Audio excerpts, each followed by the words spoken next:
Beautiful day, Patriots. How are you? We're going to go over a lot of things real quick. This is just a book, right? It's talking about the early English Christianity. And in this book right here, we're going to, like I said, we're going to go through a lot fast. This is one of the first churches that was in England, and it was made out of sticks and stones and bushes. And later, a stone church was erected over it. The old church thus being preserved intact inside. You see, the real church, and they're talking about this is the church, or this is where Jesus had even stayed, is what this story is saying. And as I repeat, see, the old church thus being preserved intact inside. Even they tell us everything. The church is inside you. It's not outside. It's not a building. We're going to go through a lot. The Wattle Church became known as the Cuttle Church, or Church of the Refugees. Church of the Refugees. Caldy. I mean, that's just calling. Anyways, let's go and look at some of these things, okay? And we're going to go through a lot. Caldy. The first, okay, and then Caldy. And then it says down here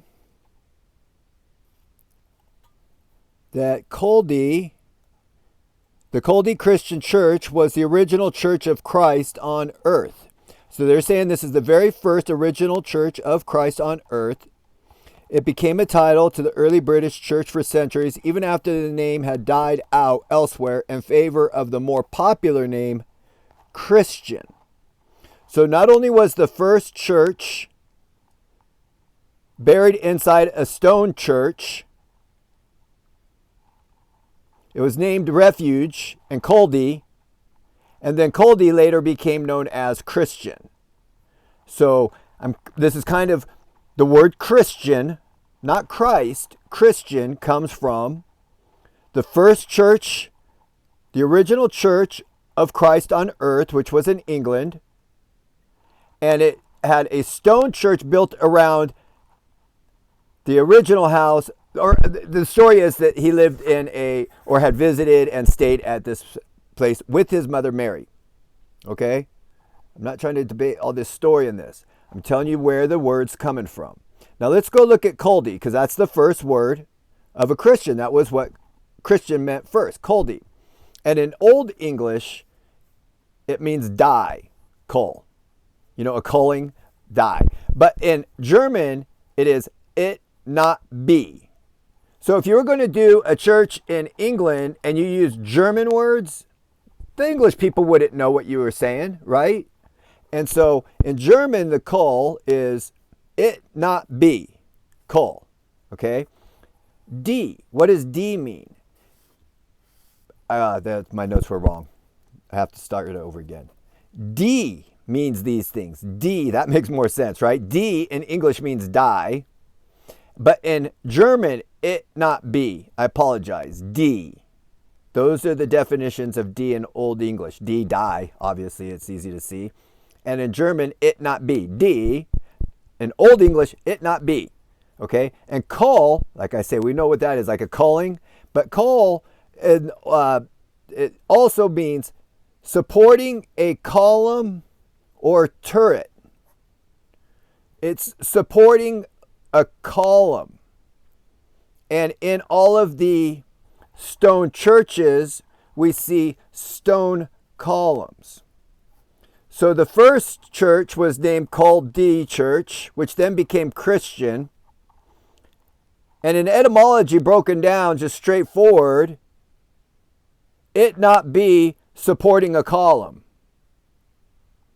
Because the church was built on a rock, on a stone. On a stone. And the stone is inside.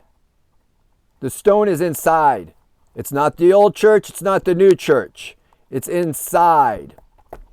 We're going to move forward. I'm going to show you some of this stuff now. This is a picture of when I was in Germany. Now we can see here, this is during the World War II, this building was standing. And I took pictures because the stories are, look at all the bullet holes. But maybe they're trying to make us look at something different without us really seeing what we're looking at.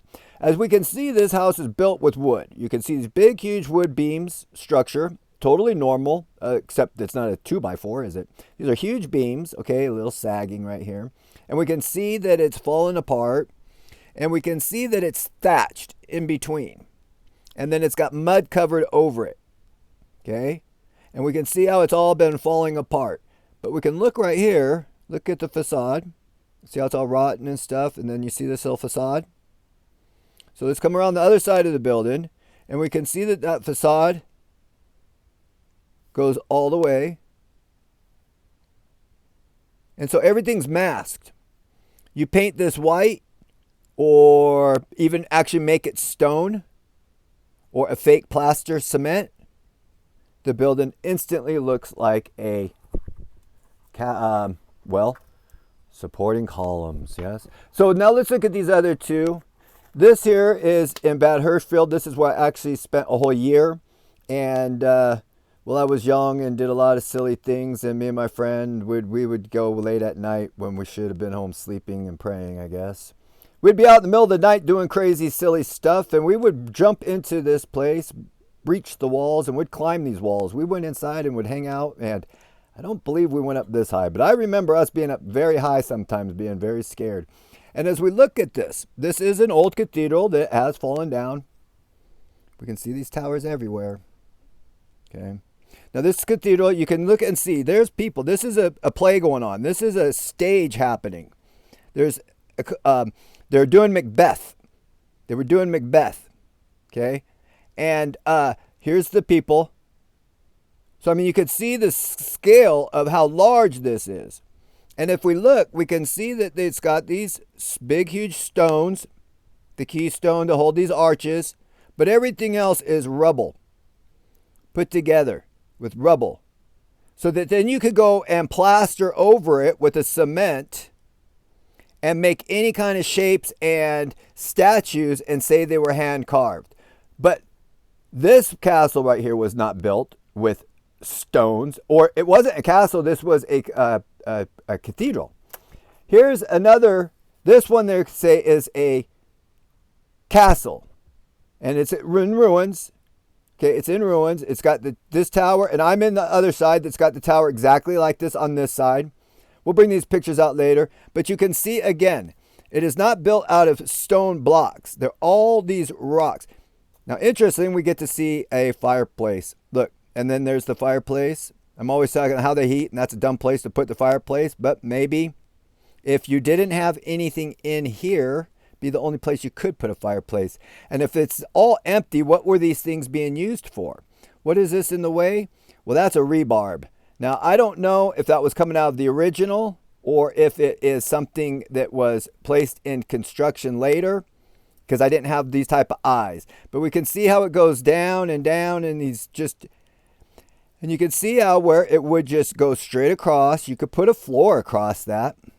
But anyways, I'm just trying to show how that these castles. Now we're going to jump right over here to, this is the Tower of London in England. Everybody's been there. Everybody knows this place. We look at it. We're always in awe. And it is an amazing place. It's huge. It's got incredible. It's got all kinds of stuff. Especially if you just blindly follow the narrative. But if we look closer now, and we can see that this castle, the Tower of London, is not built with these big... Now, we got a little bit of bricks going on here. These are bricks. But look at the wall. It's all rubble. It's all rubble plastered and cemented together. It's just rubble. It's not blocks. You easily could just whitewash. Now we're going to talk about something. What is so scary about all these places? We know that the runaway programs, these poor kids, they run there and tell their whole story, and if no one knows who they are or where they're at, they disappear. The first church was known the Church of Refuge. When you go to a church in refuge and you go there, and if everybody's chasing you, they give up because they know you aren't coming back. They get to do whatever they want with you in there. You go and confess to men in a Catholic church. I'm not saying the Catholic Church comes after you, but they know all your secrets and can blackmail any way they want. You have to register before you vote with your government, so they already know how you think before even the voting process comes out. Politicians are done with blackmail. When you go and tell and confess all your sins to these people, they know everything about you. And if you don't have anybody that knows you or who you are, you